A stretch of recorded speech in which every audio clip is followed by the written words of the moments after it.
Hello everyone, welcome to home science classes. Home science classes में आपका स्वागत है। कैसे हैं आप? आशा करती हूँ अच्छे होंगे, खुश होंगे, मस्त होंगे और पढ़ाई कर रहे होंगे। तो आपको पता है आज है मंडे और आज हम स्टार्ट कर रहे हैं अपने होम साइंस के एक नए ब्रांच को। नया ब्रांच, पांचवा ब्रांच। इससे पहले हमने अपने 4 ब्रांच पर चर्चा कर लिया है। कौन-कौन सा है वो? तो वो है आपका एक्सटेंशन एजुकेशन, जिस पर हमने बात कर ली है, home management, nutrition science and आपका है टेक्सटाइल। इन चारों ब्रांच को हमने कवर अप कर लिया है। आपको पता है कि हम टीजीटी में यही अपने 5 मेन ब्रांच को पढ़ते हैं। बाकी आपका बचा जो पीजीटी उसमें आपका फिजियोलॉजी अलग से ऐड हो जाता है। बाकी चीज़ें वही रहती हैं आपकी, ठीक? तो जैसे हमने सभी ब्रांच को जब पढ़ा तो हमने एक रूपरेखा बनाई कि हम क्या और कब पढ़ेंगे, ठीक? तो वैसे ही आज हम चाइल्ड डेवलपमेंट में भी देखेंगे कि हम बाल विकास को किस तरह से पढ़ेंगे और हमें बाल विकास में क्या-क्या पढ़ना है, ठीक? तो हम इसमें कुछ और पढ़ने से पहले सबसे पहले चर्चा कर लेते हैं कि हमें पढ़ना क्या है, ठीक? जैसा कि आपने होम मैनेजमेंट में भी देखा, न्यूट्रिशन साइंस में भी देखा, टेक्सटाइल में भी देखा। तो इससे एक अंदाज़ा आपको लग जाएगा कि लगभग कितने दिन में हमारा ये जो चाइल्ड डेवलपमेंट स्टार्ट हो रहा है, समाप्त होगा। तो चलिए हम सबसे पहले देख लेते हैं कि हमें पढ़ना क्या-क्या है। तो सबसे पहले हम देखेंगे इसमें बाल विकास का अर्थ। बाल विकास का अर्थ क्या है? इसके क्षेत्र क्या हैं? इसका महत्व क्या है? कुछ परिभाषाओं को इसी में हम देखेंगे। तो ये सब चर्चा होगी हमारे पहले जो हमारी पहली टॉपिक होगी। दूसरी टॉपिक हमारी जो होगी, जिस पर हमारी चर्चा होगी, वो होगी वृद्धि एवं विकास। अब वृद्धि एवं विकास में आप क्या-क्या देखेंगे? पहली बात तो आप वृद्धि और विकास को समझेंगे। फिर आप विकास के सिद्धांतों को समझेंगे, विकास की अवस्थाओं को भी समझेंगे। विकास की अवस्थाओं में आपका क्या-क्या आ जाता है? जैसे गर्भकालीन अवस्था, शैशवावस्था, बचपनावस्था, बाल्यावस्था, वयःसंधि, किशोरावस्था, प्रौढ़ावस्था, मध्यावस्था, वृद्धावस्था। तो ये सारी अवस्थाओं को आप किसमें पढ़ेंगे? वृद्धि और विकास में। साथ ही साथ हम ये भी देखेंगे कि वृद्धि और विकास को यानी कि विकास को प्रभावित करने वाले कारक कौन-कौन से हैं, तत्व कौन-कौन से हैं। तो ये सारी चर्चा जो होगी वो होगी हमारे वृद्धि और विकास में। शायद से इसमें हमें 2 से 3 क्लासेस लेनी हों। उसके बाद हम बात करेंगे वंशानुक्रम एवं वातावरण पे। हम पढ़ तो रहे हैं चाइल्ड डेवलपमेंट। आपने इससे पहले अगर टीजीटी, पीजीटी में पढ़ा है, हाँ, पढ़ा ही होगा, लेकिन अगर आपने सीटेट में पढ़ा है, तो ध्यान रखिएगा सीटेट के और जो सीटेट में आपको चाइल्ड डेवलपमेंट पढ़ना होता है और जो टीजीटी और पीजीटी में आप जो पढ़ते हैं, उनमें डिफ़रेंस मिलता है। तो दोनों को कंपेयर मत कीजिएगा आप, ठीक? ना आप बाद में ऐसा बोले कि हमने तो ये पढ़ा है, हमने तो वो पढ़ा है। तो कुछ चीज़ें आपको डिफ़रेंस मिलेंगी, जो आप सीटेट में पढ़ते हैं और जो आप इसमें पढ़ेंगे। तो दोनों में आपको डिफ़रेंस कुछ न कुछ देखने को मिलेगा, तो दोनों को कंपेयर मत कीजिएगा, ठीक? अब जो हमारी जो अगली चर्चा होगी, तो आप देखेंगे कि वंशानुक्रम में आप क्या देखेंगे? अर्थ देखेंगे, कुछ परिभाषाओं पर भी हम चर्चा करेंगे। इसी में हम आपको बताएँगे कुछ वातावरण के बारे में भी हम चर्चा करेंगे। किस तरह से बच्चे के विकास में ये सारी चीज़ें प्रभावित करती हैं बच्चे के विकास को, इस पर भी हमारी चर्चा होगी। फिर हम बात करेंगे विकास की विभिन्न अवस्थाओं को। जैसे जैसे आपका विकासात्मक जो आपका विकासात्मक कार्य हो गया, जो आपका इसमें आ जाएगा जैसे शैशवावस्था हो गया, बचपनावस्था हो गया, बाल्यावस्था हो गया, इन सभी के बारे में हमें डिटेल डिस्कशन इसमें करना होगा। फिर उसके बाद जो हमारी चर्चा होगी वो होगी मातृकला एवं शिशुपालन पर। मातृकला एवं शिशुपालन यानी कि जो गर्भकालीन अवस्था है, उन अवस्थाओं की चर्चा यहाँ पर होगी, जिसमें आप देखेंगे मातृ एवं शिशु कला का जो कला इनका है वो आप इसके बारे में पढ़ेंगे। बच्चों की कैसी देख-रेख होती है इसके बारे में समझेंगे। फिर हम बात करेंगे गर्भावस्था के कुछ सामान्य लक्षण और समस्याएँ। गर्भावस्था को पहचानने के भी तमाम जो है लक्षण होते हैं। साथ ही साथ गर्भकालीन तमाम समस्याएँ भी आती हैं, तो हम उसके बारे में भी चर्चा करेंगे। फिर गर्भवती स्त्री की देखभाल, हम ये भी चर्चा करेंगे कि एक जो गर्भवती स्त्री है उसकी देखभाल कैसे की जानी चाहिए।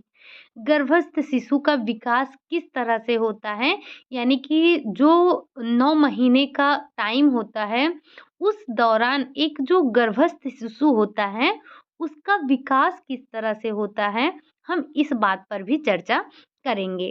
फिर प्रसव प्रक्रिया पर भी हम चर्चा करेंगे, वहाँ पर हमारी चर्चा होगी प्रसव के प्रकार पर। आपको पता है कि प्रसव प्रसव का जो समय होता है वो भी 3 भागों में बँटा होता है।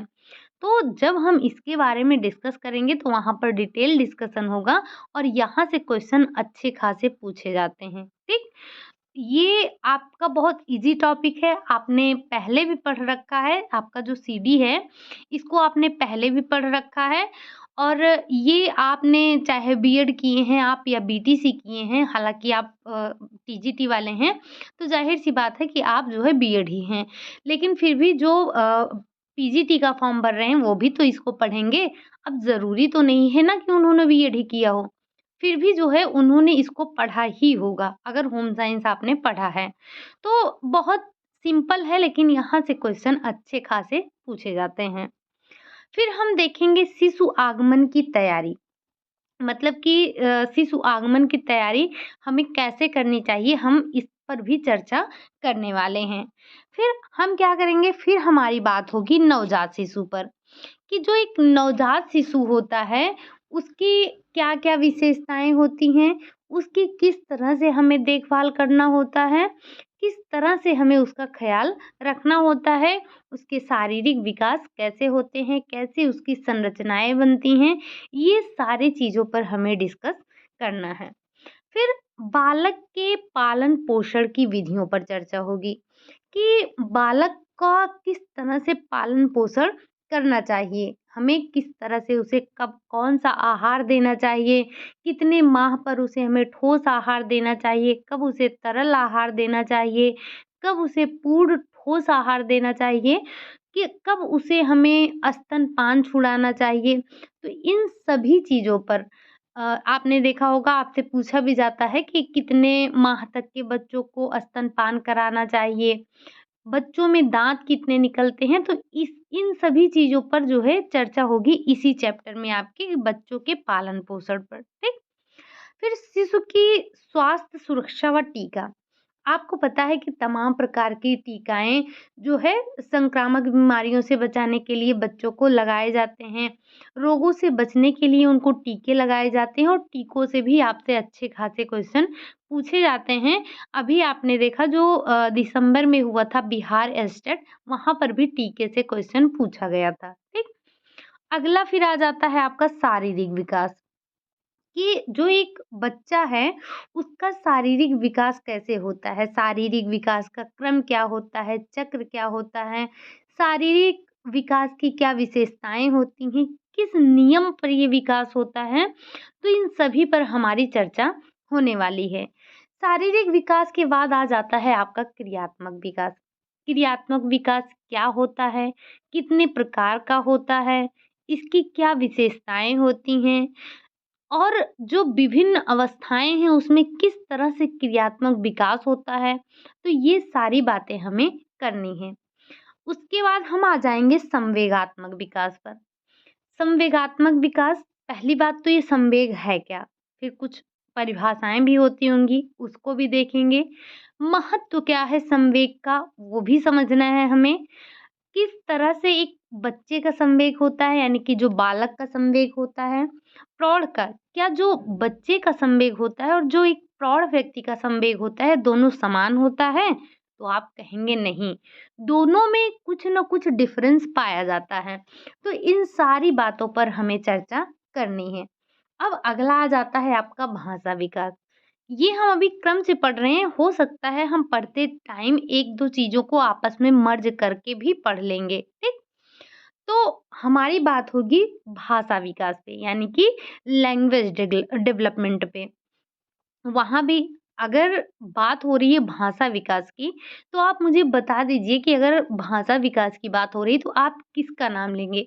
पियाजे का लेंगे, वाइगोत्स्की का लेंगे या फिर आप किसका थॉर्नडाइक का लेंगे या फिर पावलोव का लेंगे, किसका नाम लेंगे? एक बार मुझे कमेंट करके बता दीजिएगा। हालाँकि जब हम पढ़ेंगे तो डिस्कस तो करेंगे ही, ठीक?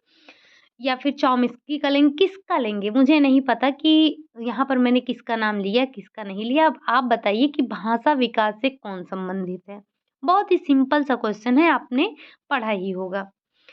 उसके बाद आएगा आपका सामाजिक विकास। अब जब आपको पता है एक जो नवजात शिशु होता है, वो मात्र एक जैविक प्राणी होता है। जब वो जन्म लेता है तो उसके अंदर सामाजिकता नहीं होती है। जब वो हमारे परिवेश में रहता है, तब धीरे-धीरे उसका समाजीकरण होता है, वो समाज के बारे में समझता है, ठीक? और इसी में हम देखेंगे कि कौन-सा इसका जो है समाज इस किस तरह से ये समाज में सीखता है, समाज के नियमों के आधार पर कैसे चलना, कब चलना सीखता है, इन सारी चीज़ों के बारे में यहाँ पर चर्चा होगी। फिर आ जाता है आपका बुद्धि। बुद्धि बुद्धि का चैप्टर आपने पढ़ रखा है। ये आपका काफ़ी लंबा चैप्टर है। क्यों? क्योंकि आपको तमाम बुद्धि के सिद्धांत पढ़ने हैं। चाहे वो आपका एक कारक सिद्धांत हो, द्विकारक सिद्धांत हो, त्रिआयामी सिद्धांत हो या फिर आपका तरल मोज़ेक सिद्धांत हो या फिर समूह समूह का नियम जो दिया गया था वो हो। मतलब इसमें आपको कई सिद्धांतों को पढ़ना है। जब आपने बीएड किया था तो ये सारे सिद्धांत आपने वहाँ पर पढ़े थे। तो मैं कोशिश करूँगी कि वहाँ से आपको इसको पढ़ाऊँ। जिस बुक से हम पढ़ रहे हैं ये आपको नोट्स कहाँ से मिल रहे हैं, तो जो नीता अग्रवाल मैम की बुक है, वो बुक है ये। तो हम कोशिश करेंगे जो हमारा बुद्धि का चैप्टर है, वो हम अपने बीएड के बुक से कवर अप करने की कोशिश करेंगे क्योंकि वहाँ पर बहुत अच्छे से दिया गया है, ठीक? फिर हम बात करेंगे खेल पर। खेल खेल का क्या अर्थ होता है? खेल और कार्य में क्या अंतर होता है? जैसे मतलब जो क्रिकेटर हैं, वो जो खेल खेलते हैं, क्रिकेट खेलते हैं और जो हमारे गाँव के बच्चे खेलते हैं, छोटे बच्चे खेलते हैं, क्या दोनों सेम हैं? दोनों में क्या डिफ़रेंस है? ये चीज़ें समझना ज़रूरी है। एक तो होता है कार्य और एक होता है खेल।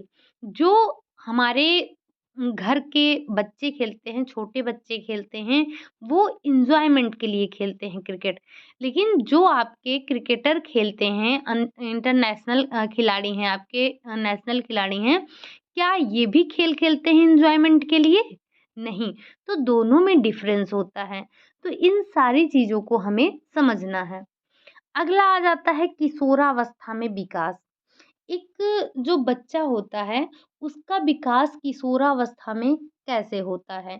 किस तरह की उसको समस्याएँ होती हैं, जो उसके शारीरिक, संवेगात्मक तमाम प्रकार की समस्याएँ होती हैं, तो इन सभी पर हमको चर्चा करनी है।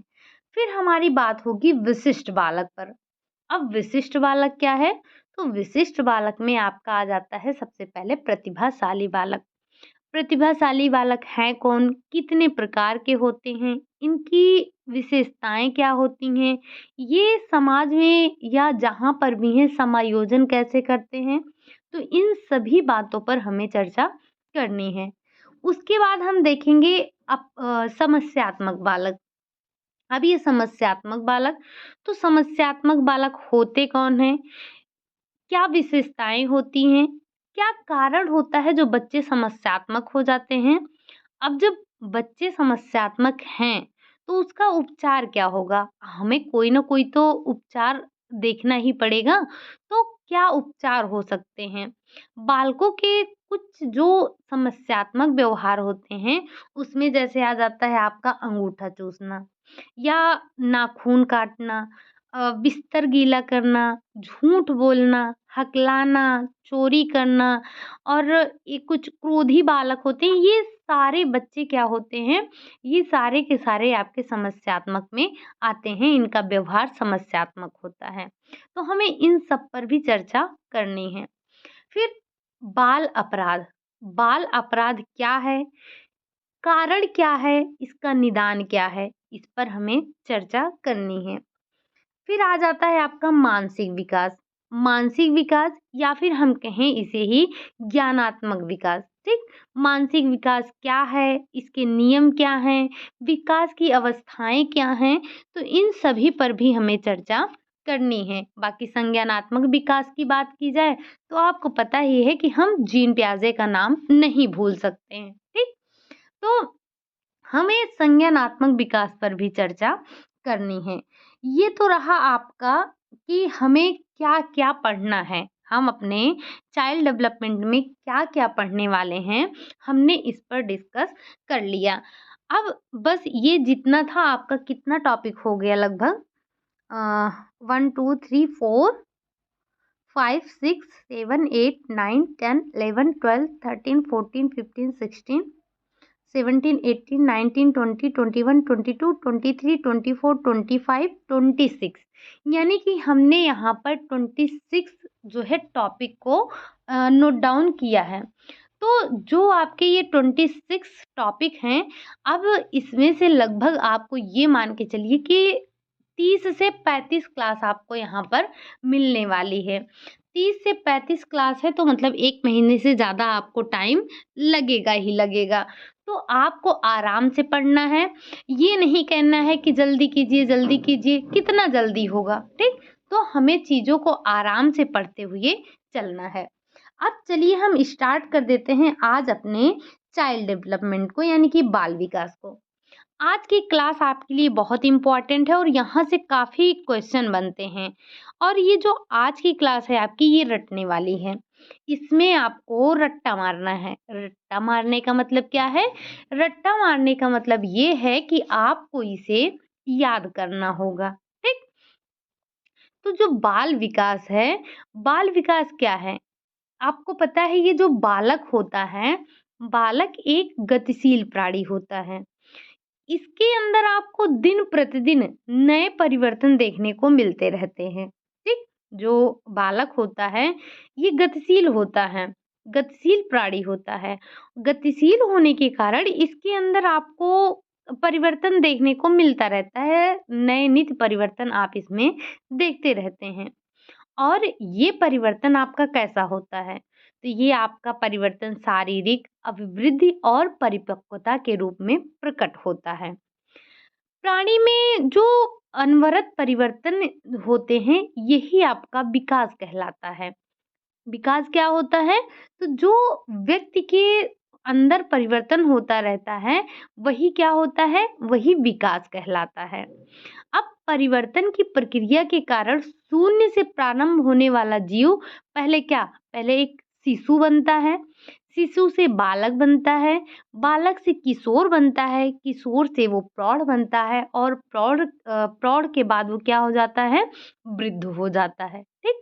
तो इस तरह से एक व्यक्ति के अंदर परिवर्तन होते रहते हैं। लेकर नहीं, जब व्यक्ति का गर्भावस्था में होता है, तभी से गर्भावस्था से लेकर उसका विकास होता है, जब तक उसकी मृत्यु नहीं हो जाती है, ठीक? तो आज हमें इसी के बारे में थोड़ा चर्चा करनी है। हम चर्चा क्या करेंगे? तो हम पहले इसके थोड़ी-सी ऐतिहासिक पृष्ठभूमि को समझने की कोशिश करते हैं कि ये कहाँ से आया? जो हमारा बाल विकास है, ये कहाँ से आया? तो बाल विकास की दृष्टि से बाल अध्ययन एक बहुत ही इम्पोर्टेंट विषय है आपका। लेकिन अगर हम बाल अध्ययन के इतिहास को देखें तो हमें पता चलेगा कि जो ये हम चाइल्ड डेवलपमेंट पढ़ रहे हैं, ये पहले नहीं था, यानी कि 16वीं शताब्दी तक लोग बाल विकास को महत्व नहीं देते थे। तो ये कब तक महत्व नहीं दिया जाता था? तो जो 16वीं शताब्दी थी, 16वीं शताब्दी तक लोग बाल विकास को महत्व नहीं देते थे। यहाँ पर कुछ पॉइंट आपको नोट करने हैं जो आपसे पूछे ही जाते हैं और ये बहुत इम्पोर्टेंट हैं, आपको इन्हें रट जाना है, याद कर लेना है, ठीक? तो सबसे पहले आपने क्या देखा कि 16वीं शताब्दी तक लोग बाल विकास को महत्व नहीं देते थे। सर्वप्रथम जॉन ऑमस कमेनियस ने बालकों के समुचित विकास के लिए प्राथमिक शिक्षा पर जोर दिया और बालकों की शिक्षा के लिए वैज्ञानिक पद्धति का शुभारंभ किया। किसने सबसे पहले जो प्रयास किया प्राथमिक शिक्षा पर, वो किसने किया? तो वो किया जॉन ऑमस कमेनियस ने। नाम ध्यान रखिएगा, ठीक? नाम यहाँ पर आपको काफ़ी अभी बुक के नाम मिलने वाले हैं, काफ़ी राइटर आपको मिलेंगे, काफ़ी मनोवैज्ञानिक आपको मिलेंगे, कई सन आपको मिलेंगे जो याद रखने हैं, ठीक? तो उन्होंने क्या किया 1628 यानी कि 1628 में स्कूल ऑफ इन्फेंसी तथा 1957 में ऑर्विस पिक्टस नामक पुस्तक की रचना की। अब ये पुस्तक की रचना किसने की? तो यही कमेनियस ने। कमेनियस ने कौन-कौन सी पुस्तक लिखी? तो कमेनियस ने 2 पुस्तक लिखी। कौन-कौन सी? एक लिखा स्कूल ऑफ इन्फेंसी, कब लिखा? 1628 में लिखा। दूसरी बुक कौन सी थी इनकी? तो दूसरी बुक थी इनकी आर्विस पिक्टस, जो कि इन्होंने 1957 में लिखा, ठीक? तो ये दोनों बुक के नाम आप सन के साथ में याद रखिएगा। डेट के साथ में आप जो ये सन दिया गया है इसके साथ में आप दोनों बुक का नाम ध्यान रखेंगे, ठीक? अब कमेनियस के अनुसार कमेनियस का कहना था बाल मन प्रौढ़ मन से भिन्न होता है। ये कथन किसका है कि बाल मन प्रौढ़ मन से भिन्न होता है? मैंने आपको पहले भी बताया कि यहाँ से अच्छे क्वेश्चन बनते हैं, ठीक? तो इसको ध्यान से पढ़िएगा और जब हम संडे को क्वेश्चन डिस्कस करेंगे तो उस क्लास को मिस मत कीजिएगा क्योंकि यहाँ से अच्छे क्वेश्चन बनेंगे, ठीक? तो कमेनियस का कथन है, ध्यान रखिएगा कि बाल मन प्रौढ़ मन से भिन्न होता है, ठीक? फिर 1774 में पिस्टोलॉजी ने अपने 3.5 वर्षीय बालक के विकास का विस्तृत विवरण प्रस्तुत किया। आपको अभी देखने को मिलेगा जो ज़्यादातर मनोवैज्ञानिक हैं, इन्होंने जो अध्ययन किया ना, ये बालकों का अध्ययन जो किया, वो ज़्यादातर अपने बच्चों पर ही किया।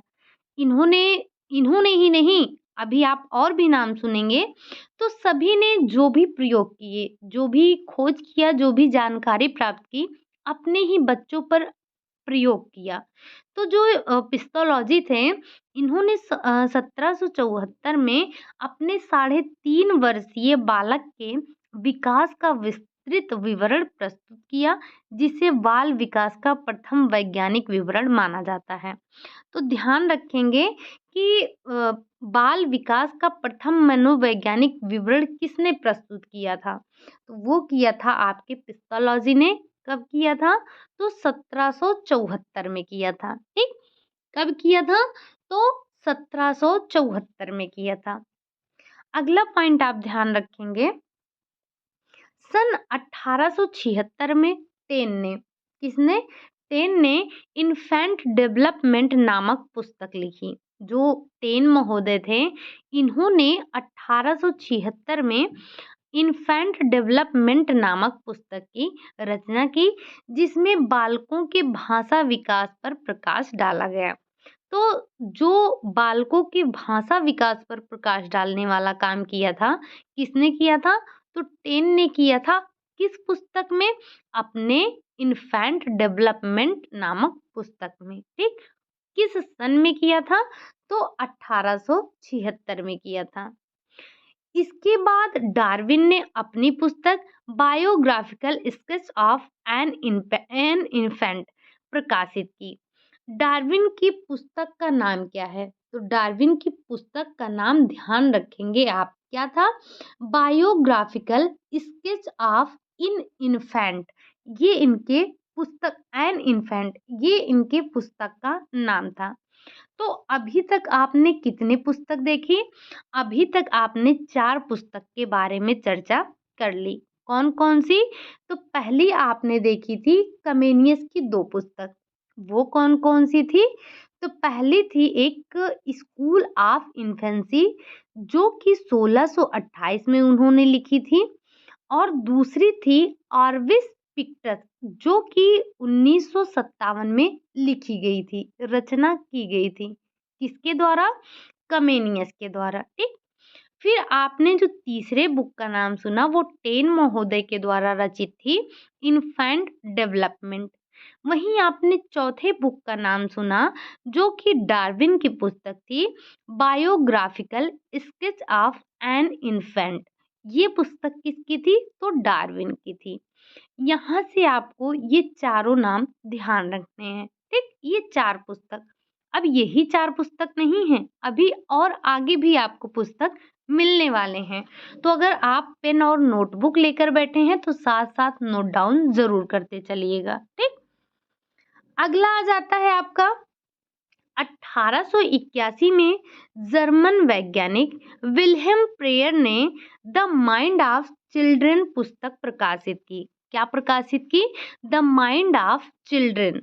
इसको प्रकाशित किया किसने? तो विल्हेम प्रेयर ने किया। कब किया? 1881 में किया। ये कहाँ के वैज्ञानिक थे? तो ये थे आपके जर्मन के वैज्ञानिक, ठीक। यह जीवनी उन्होंने अपने पुत्र के जन्म के 3 वर्ष तक के विकास क्रम का अध्ययन करके लिखी थी।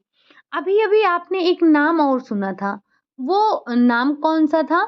जिन्होंने अपने बच्चे का अध्ययन करके पहली पुस्तक जो है प्रकाशित की है, वो कौन थे? एक बार हम वापस से उनका नाम देख लेते हैं। तो वो थे आपके पिस्टोलॉजी, जो 1774 में अपने 3.5 वर्षीय बालक के विकास का विस्तृत विवरण प्रस्तुत किए थे, ठीक। दूसरा नाम आप किसका सुन रहे हैं? तो दूसरा नाम आप सुन रहे हैं विल्हेम प्रेयर का, जिन्होंने द माइंड ऑफ चिल्ड्रन पुस्तक को प्रकाशित किया। और ये पुस्तक उन्होंने कैसे लिखी?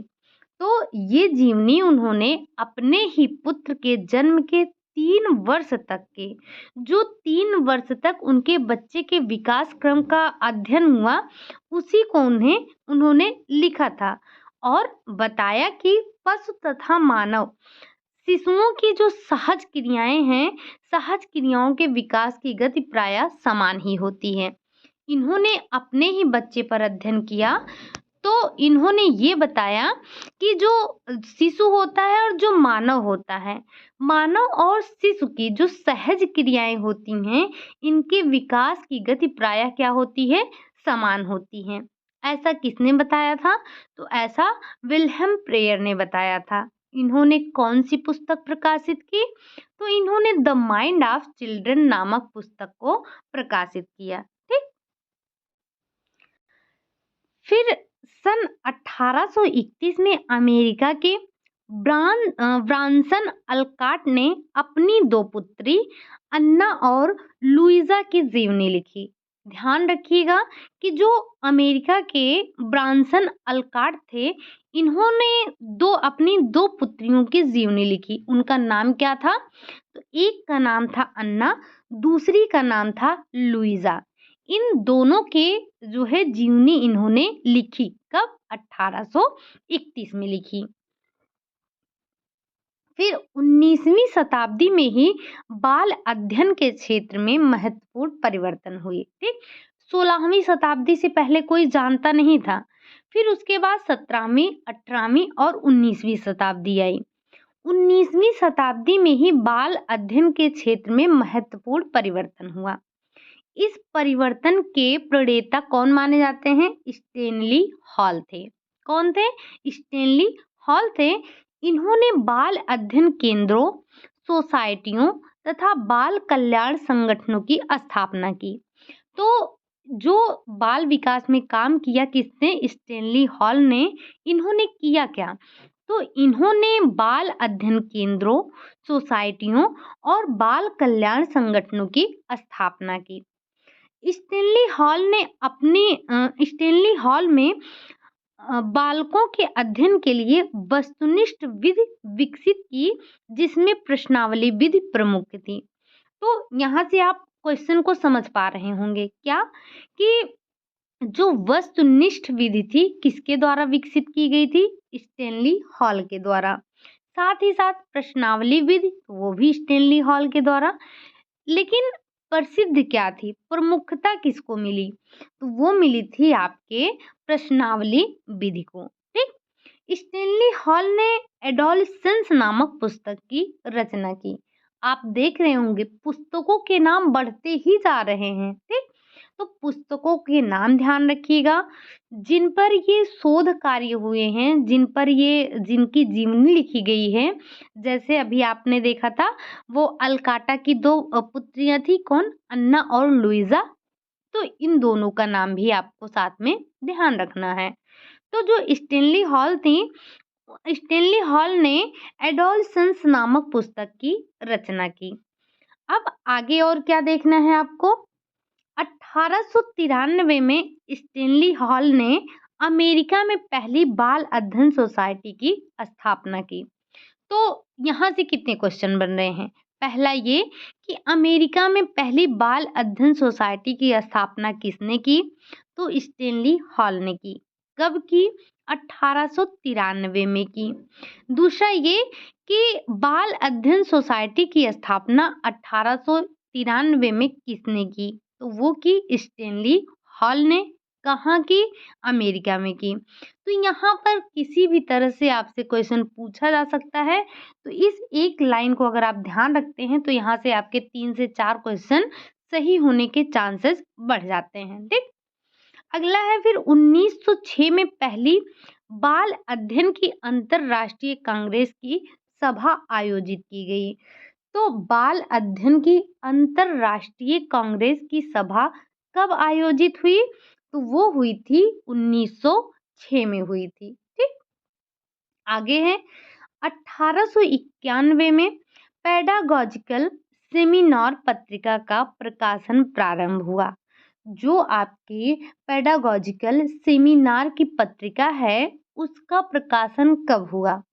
तो वो हुआ 1891 में, जिसमें बाल विकास से संबंधित सभी पक्षों के लेख छापे जाते हैं।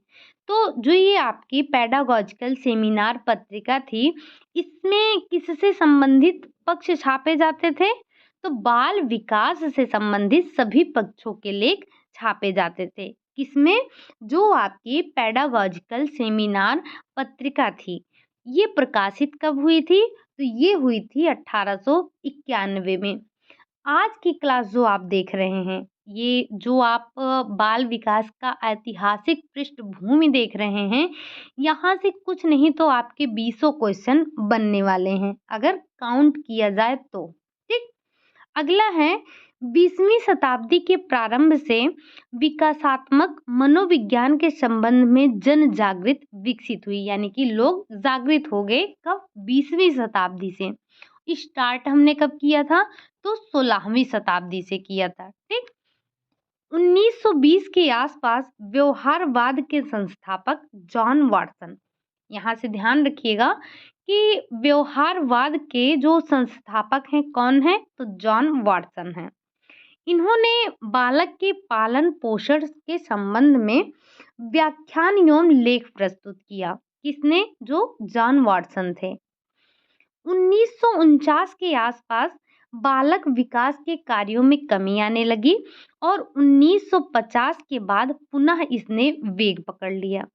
तो मंदता कब आई? वो आई 1949 में। तेजी कब हुई? तो 1950 के बाद में इसने वापस से अपना वेग पकड़ लिया। ठीक, अब ये तो हमने चर्चा कर ली थोड़े से इसके ऐतिहासिक पृष्ठभूमि की। अब 20वीं शताब्दी में बाल अध्ययन की जिन प्रमुख प्रवृत्तियों का विकास हुआ उनका थोड़ा सा हम विवरण देख लेते हैं कि उनका विवरण क्या था। ठीक, तो सबसे पहले आ जाता है आपका कि बाल अध्ययन के लिए अधिक से अधिक वैज्ञानिक तथा वस्तुनिष्ठ विधियों का प्रयोग किया गया। बाल अध्ययन के लिए 20वीं शताब्दी में ऐसी वैज्ञानिक और वस्तुनिष्ठ विधियों का प्रयोग किया गया जिसके द्वारा अब एक ही समय में बड़े बालकों यानी कि जो विशाल बालक हैं, विशाल बाल समूहों का अध्ययन किया जा सकता है, जिसमें समय और शक्ति दोनों की बचत होगी। जहाँ आप एक-एक व्यक्ति को बुलाकर क्या करते हैं, एक-एक व्यक्ति का अध्ययन करते हैं, तो उसमें आपका समय और शक्ति दोनों अधिक लगता है। लेकिन ये 20वीं शताब्दी में कुछ ऐसी विधियों का आविष्कार किया गया, कुछ ऐसी विधियाँ विकसित की गईं, जिससे आप एक बाल विशाल मतलब बड़े समूह के जो बालक हैं, यानी कि बालकों का काफ़ी समूह, 1 बालक, 2 बालक नहीं, विशाल समूह में आप इनका अध्ययन कर सकते हैं। ठीक? दूसरा क्या हुआ? तो सामान्य प्रकार के अध्ययनों के साथ-साथ विशिष्ट प्रकार के अध्ययनों की जानकारी। तो वर्तमान बाल अध्ययन विधियों द्वारा एक ही समय में बालक के विकास के विभिन्न पहलुओं का अध्ययन किया जा सकता है। मतलब एक ही समय में आप बालक के जो विभिन्न उसकी जो अवस्थाएँ हैं, विभिन्न पहलू हैं, उनका आप अध्ययन एक साथ किया जा सकता है। जैसे अब केवल शारीरिक विकास ही नहीं बल्कि जो बच्चे का सामाजिक, संवेगात्मक, मानसिक, क्रियात्मक ये सारे विकास हैं, इन सारे पहलुओं पर भी आप अध्ययन कर सकते हैं। ठीक? अगला है आपका परीक्षण आंदोलन का विकास। अब परीक्षण आंदोलन के विकास का क्या मतलब हो जाता है? तो 20वीं शताब्दी में बालक विकास के विभिन्न पहलुओं और जो व्यवहारों का अध्ययन करने के लिए आंदोलन के रूप में विभिन्न परीक्षण विधियों का विकास हुआ है, जिसके द्वारा व्यक्ति की जो बौद्धिक, शैक्षिक और जो व्यावसायिक योग्यताएं हैं, उनकी जानकारी मिलती है। ठीक? अगला परीक्षण क्या आ जाता है? यानी कि जो अगला विकास हुआ वो किसमें हुआ? तो कुसमायोजित तथा समस्यात्मक बालकों का अध्ययन और उचित निर्देशन। तो 20वीं शताब्दी में जो ये 20वीं शताब्दी की ही बात हो रही है अभी। तो 20वीं शताब्दी में जो महत्वपूर्ण प्रयास हुआ वो ये है कि अब बाल अध्ययन द्वारा केवल सामान्य ही नहीं बल्कि जो कुसमायोजित और समस्यात्मक बालक हैं उनका भी आप अध्ययन कर सकते हैं। आपने देखा हमें आगे पढ़ना भी है कि जो हमारे समस्यात्मक बालक हैं वो कौन हैं, तो हम उनका अध्ययन किए तभी तो समझ पा रहे हैं और उनके द्वारा ऐसे बालकों को उचित निर्देशन प्रदान कर उनको सुधारा भी जा सकता है। जो समस्यात्मक बालक हैं, समस्यात्मक बालक में आपने क्या-क्या देखा था? आपने देखा था अंगूठा चूसना, बिस्तर गीला करना, हकलाना यानी कि लड़ाई झगड़ा करना, ये सारी चीज़ें हमारे समस्यात्मक बालक में देखने को मिल रही थी। तो अब हम क्या कर सकते हैं? अब उनको हम सही निर्देशन दे सकते हैं, उनमें सुधार ला सकते हैं, ठीक? तो ऐसे बालकों के सुधार के लिए मनोचिकित्सकों की स्थापना की गई, जहाँ पर बालकों की समस्याओं का समाधान कर उनको सही मार्गदर्शन देकर उनको सुधारा जाता है। अगला है पूर्वशालेय बालकों के लिए उत्तम शिक्षा की व्यवस्था करना। बाल अध्ययन का एक प्रयास ये भी था कि जो पूर्वशालेय अवस्था में जब बालक घर के वातावरण से निकलकर स्कूल जाना स्टार्ट करता है, तो उसके लिए ऐसे शिक्षा प्रणाली का विकास किया जाए जहाँ उसकी क्षमताओं का विकास हो सके और सीखने के प्रति रुचि भी जागृत हो सके। इसी को आधार मानकर बालकों की शिक्षा के लिए विभिन्न शिक्षा शास्त्रियों ने खेल शिक्षण प्रणाली का विकास किया था, जिसमें आपके फ्रॉबेल, मॉन्टेसरी ये सारे नाम आपको देखने को मिल जाते हैं। इन्होंने क्या किया था? तो इन्होंने बच्चों के खेल-खेल के माध्यम से ही शिक्षित करने का प्रयास किया था, ना? तो ये थे आपके जो 20वीं शताब्दी में जो प्रमुख कार्य किए गए, जो प्रमुख विकास किए गए, उनकी चर्चा थी। अब हम ये समझते हैं कि बाल अध्ययन की आवश्यकता क्या है? बाल अध्ययन का विकास एक महत्वपूर्ण क्षेत्र है, क्योंकि बाल अध्ययन है, बाल अध्ययन के क्षेत्र में जो अनुसंधान किए गए हैं, अनुसंधानों से बालक जीवन सुखमय, समृद्धशाली बनाया जा सकता है। तो क्योंकि बाल अध्ययन के द्वारा बालक के विकास क्रम को जाना जा सकता है। विकास क्रम में कोई रुकावट ना हो, उसी को दूर करने के लिए हम प्रयास भी कर सकते हैं और इसीलिए हमें बाल अध्ययन की आवश्यकता भी है। तो क्यों? बाल जीवन को सुखी व समृद्धशाली बनाने के लिए। आपने देखा कि जो बाल अध्ययन की आवश्यकता क्यों है? तो सबसे पहले जो बच्चा है, उस बच्चे के जीवन को सुखी और समृद्धशाली बनाने के लिए हमें बाल अध्ययन की आवश्यकता है। बालकों के सर्वांगीण विकास के लिए और बालकों के जीवन को सुखी, समृद्धशाली बनाने के लिए हमें इसकी आवश्यकता है, बाल अध्ययन की। बाल अध्ययन के द्वारा बालक के विभिन्न अवस्थाओं का, उसके जो अंदर विकासात्मक परिवर्तन हो रहे हैं, उनके बारे में हमें जानकारी मिलती है। इससे माता-पिता, शिक्षकों, चिकित्सकों और सुधारक होते हैं, सुधारकों को बालकों के समुचित विकास के लिए आवश्यक जानकारी और सूचनाएँ भी मिल जाती हैं। तो पहला फ़ायदा तो हमारा ये हो जाता है बाल अध्ययन का। दूसरा क्या होता है? तो दूसरा ये है कि विकासात्मक कार्यों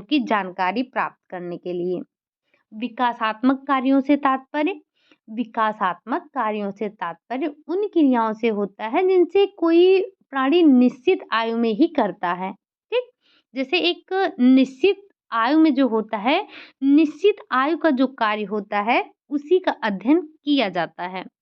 निर्धारित आयु से पहले या बाद में क्रियाएँ उतनी तीव्रता पर नहीं होती हैं जो एक एज में होनी चाहिए, ठीक?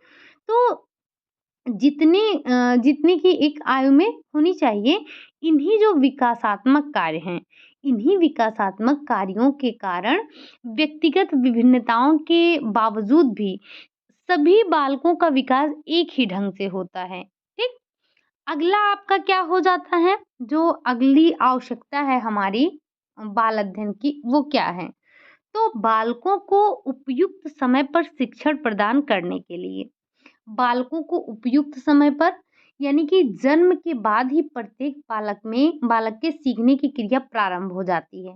पहले तो वो कुछ नहीं सीखा रहता है, लेकिन जैसे जन्म लेता है, तो जन्म के बाद ही उसके अंदर सीखने की क्रिया क्या हो जाती है? स्टार्ट हो जाती है। लेकिन बालक सभी प्रकार की क्रियाओं को एक साथ नहीं सीख पाता है। वो धीरे-धीरे आयु के जो उसकी आयु का स्तर बढ़ता जाता है, वो अपने आयु के अनुसार धीरे-धीरे चीज़ों को सीखना शुरू करता है। जैसे एक बच्चा होता है, तो पहले क्या, जब वो जन्म लेता है तो वो सिर्फ़ रोता है, लेकिन धीरे-धीरे जैसे-जैसे उसकी उम्र बढ़ती है, जैसे-जैसे वो उसका विकास होता है, तो वो जिस चीज़ के लिए रोना है तो रोएगा, हँसना है तो हँसेगा, बोलना है तो बोलेगा। तो आयु के साथ-साथ धीरे-धीरे उसका क्रमिक विकास होता रहता है। ऐसा शारीरिक और मानसिक परिपक्वता के कारण होता है। परिपक्वता जो आंतरिक प्रक्रिया है, जो आयु वृद्धि के साथ धीरे-धीरे अपने आप विकसित होती रहती है। शिक्षण के लिए परिपक्वता परम आवश्यक है, यानी कि शिक्षण के लिए आपके अंदर परिपक्वता होनी चाहिए। मतलब आप ऐसे समझिए कि जैसे एक छोटा-सा बच्चा है, ठीक? बहुत छोटा बच्चा है, तो अब उसको आप सिर्फ़ शिक्षण देंगे, अगर मानिए आप उससे कहेंगे चलो बेटा सीढ़ी पर चढ़ो, तो क्या वो चढ़ पाएगा? नहीं, उसके लिए उसको परिपक्व होना पड़ेगा। तो जब वो परिपक्व हो जाएगा तभी वो चढ़ पाएगा सीढ़ी पे, वरना वो सीढ़ी पर नहीं चढ़ पाएगा। जैसे बच्चा ही है, तो आप बच्चा छोटा है, लेकिन परिपक्वता के साथ ही वो खड़ा हो पाएगा। ऐसा नहीं है कि आप 2 महीने के बच्चे को खड़ा करने लगिए तो वो खड़ा हो जाएगा। क्यों? क्योंकि आप शिक्षा दे रहे हैं इसलिए? नहीं, उसके अंदर पहले परिपक्वता आनी ज़रूरी है। जब परिपक्वता उसके अंदर आ जाएगी, तब आप उसको शिक्षण देंगे और वो उसके फलस्वरूप ही क्या होगा? चलना स्टार्ट करेगा, खड़ा होना स्टार्ट करेगा, ठीक? अगला है बालकों के सर्वांगीण विकास के लिए। तो बाल अध्ययन की हमें आवश्यकता है बालकों के विभिन्न यानी कि जो शारीरिक, मानसिक क्षमताएँ हैं, उनकी परिपक्वता की आयु के बारे में जानकारी लेना। जानकारी प्राप्त करके माता-पिता और शिक्षक बालकों के जो सर्वांगीण विकास है उसके लिए उनको समुचित वातावरण तैयार करेंगे। जैसे अगर हमें ज्ञान है, हमें पता है कि आयु में बालक पढ़ता है कि किस आयु में बालक पढ़ता है, किस आयु में बालक लिखता है। मतलब अगर 2 साल का बच्चा है, तो क्या वो पढ़ने लगेगा? क्या वो लिखने लगेगा? तो हमें इससे ये ज्ञान होता है जब हम बाल अध्ययन की आवश्यकता हमें इसलिए है कि हमें इससे पता चलेगा बच्चा कितने माह में लिखना शुरू करेगा, कितने माह में पढ़ना शुरू करेगा, कब वो शब्दों का प्रयोग करेगा, कब वो जो है पूरे वाक्य बोलना शुरू करेगा। तो इन सारी चीज़ों को हमको ज्ञान हो जाएगा। अगला क्या हो सकता है? तो समायोजन संबंधी समस्याओं के समाधान के लिए। प्राणी जो है, प्राणी अपने जीवन के विकास क्रम में प्रत्येक आयु स्तर पर निरंतर वातावरण और परिस्थितियों के साथ समायोजन करता है। चाहे एक छोटा बच्चा हो, हम छोटे थे तब भी समायोजन कर रहे थे, अब हम बड़े हो रहे हैं तब भी हम समायोजन कर रहे हैं। व्यक्ति अपना जीवन में जैसे-जैसे विकास करता है, उसको तब भी अपने वातावरण के साथ हमेशा वातावरण और परिस्थितियों के साथ हमेशा उसको समायोजन करना होता है। समायोजन की सफलता और असफलता से ही व्यक्ति का विकास प्रभावित होता है। जैसे कभी कोई ऐसी परिस्थिति है जिसमें व्यक्ति समायोजन कर ले गया, उसका विकास हो गया। अगर उसने समायोजन नहीं कर पाया, अगर वो समायोजन नहीं कर पाया तो उसका विकास वहीं पर अवरुद्ध हो जाता है। जो व्यक्ति वातावरण के साथ समायोजन करने में सफल हो जाता है, उसका विकास तो हो जाता है। लेकिन जो जो व्यक्ति समायोजन नहीं कर पाता है, वो क्या होता है उसका विकास जो है वो विकास के क्षेत्र में पीछे रह जाता है। बाल अध्ययन के द्वारा इन सारी समस्याओं का समाधान किया जाता है क्योंकि बाल अध्ययन के द्वारा ही ये हमको पता चलता है कि विभिन्न आयु स्तरों पर बालकों में क्या-क्या परिवर्तन होंगे, जिसके परिणाम स्वरूप बालकों को किन समस्याओं का सामना करना पड़ेगा। जैसे जैसे वयस्क अवस्था में बालिकाओं में शारीरिक परिवर्तन होता है, बालकों में भी शारीरिक परिवर्तन होता है। तो कुछ बालक-बालिकाएँ परेशान हो जाते हैं। अब परेशान होना किसी समस्या का समाधान नहीं होता है। तो वहीं कुछ बच्चे ऐसे होते हैं जो समझते हैं इस चीज़ को, वो समायोजन कर लेते हैं, ठीक? तो उनका विकास अच्छे से होता है। लेकिन वहीं कुछ बच्चों को ज्ञान ना होने की वजह से उनके मन मस्तिष्क में क्या होता है उथल-पुथल मचा रहता है, उनको मानसिक तनाव रहता है, उनको बहुत संकोच होता है। तो जब बाल विकास का अध्ययन करेंगे तो इस चीज़ की हमें जानकारी रहेगी। हम शिक्षित कर सकेंगे मतलब हम बच्चों को समझा सकेंगे कि ये एक स्वाभाविक प्रक्रिया है, ठीक? अगला है बालकों के विकास की दिशा निर्धारित करने के लिए। बालकों के विकास की दिशा निर्धारित करने के लिए हमें आवश्यकता है, तो बाल अध्ययन के द्वारा बाल मन और बाल व्यवहारों को आसानी से आप जान सकते हैं। बालकों की क्षमताओं, व्यवहारों, उनके आचरणों को देखकर उनके विकास के संबंध में आप भविष्यवाणी भी कर सकते हैं, ठीक? अगला है आपका बाल व्यवहारों को नियंत्रित करने के लिए। बाल व्यवहारों को नियंत्रित करने के लिए बाल अध्ययन के द्वारा बालकों के व्यवहारों को नियंत्रित कर उन्हें परिवार, समाज का योग्य सदस्य बनाया जा सकता है, ठीक? कभी-कभी बच्चे परिवार और समाज का उपयुक्त वातावरण ना मिलने से उनके अंदर कुछ गंदी आदतों का वो शिकार हो जाते हैं और दोषपूर्ण व्यवहार करने लगते हैं। अब ये दोषपूर्ण व्यवहार क्या है? जैसे जैसे झूठ बोलना हो गया, चोरी करना हो गया, झगड़ा और मारपीट करना हो गया, ज़िद्दी हो जाते हैं, क्रोधी हो जाते हैं। तो ये सारी क्या होती हैं, ये सारी समस्याएँ उत्पन्न हो जाती हैं। ऐसे बालकों के व्यवहार को यदि समय रहते आप नियंत्रित नहीं करते हैं, तो इनके विकास और भी अधिक तीव्रता से हो जाता है। जो गंदी आदतें हैं, इनका विकास और आपने सुना होगा कि अच्छी चीज़ें जल्दी डेवलप नहीं हो पाती हैं, लेकिन जो खराब चीज़ें होती हैं, वो हमारे अंदर बहुत जल्दी हम उसको ग्रहण कर लेते हैं। तो बालक के जो बाल अध्ययन है, बाल विकास के अध्ययन के द्वारा मनोवैज्ञानिक तरीके से बालकों के जो दोष हैं, उनको दूर कर सकते हैं, उनका निवारण कर सकते हैं। अगला है बालकों के मार्गदर्शन में। बाल अध्ययन के द्वारा बालकों की क्षमताओं के बारे में भी जानकारी प्राप्त कर उनकी शक्तियों, उनकी क्षमताओं के विकास के लिए व्यक्तिगत, शैक्षिक और व्यावसायिक निर्देशन आप प्रदान कर सकते हैं, उनको प्रदान किया जा सकता है। व्यक्तिगत निर्देशन में बालक की व्यक्तिगत कठिनाइयों, उनकी समस्याओं, आदतों, दोषों इन सभी को दूर करने का उपाय बताया जा सकता है। ठीक? तो ये सारे फायदे होते हैं। तो बाल अध्ययन के द्वारा आप हमें बाल अध्ययन की जो आवश्यकता है, ये सारी हमारी आवश्यकताएँ हैं। क्या-क्या? एक तो बच्चे के जीवन को सुखी और समृद्धशाली बनाने के लिए, बच्चे के सर्वांगीण विकास के लिए, बच्चे में जो समस्याएँ उत्पन्न होती हैं, उनको दूर करने के लिए,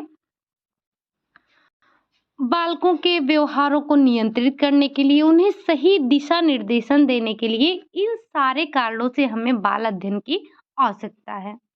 तो आज हमने जो समझा उसमें आपको रट्टा मारने वाली चीज़ें ज़्यादा थी। आप इसको याद कर लीजिएगा, ठीक? बाकी कल से हम क्या देखेंगे, हमें क्या पढ़ना है कल से? तो कल हम थोड़ा-सा बाल विकास के बारे में चर्चा करेंगे, बाल मनोविज्ञान के बारे में चर्चा करेंगे। कल हमारा बाल विकास का अर्थ, क्षेत्र और महत्व के बारे में चर्चा करेंगे। तो आज के लिए बस यही इतना रखते हैं। क्लास आपको कैसी लगी? अगर अच्छी लगी हो तो लाइक करें, चैनल को सब्सक्राइब करें, साथ ही साथ कमेंट ज़रूर कीजिएगा। मिलते हैं नेक्स्ट क्लास में, तब तक के लिए बाय बाय, टेक केयर।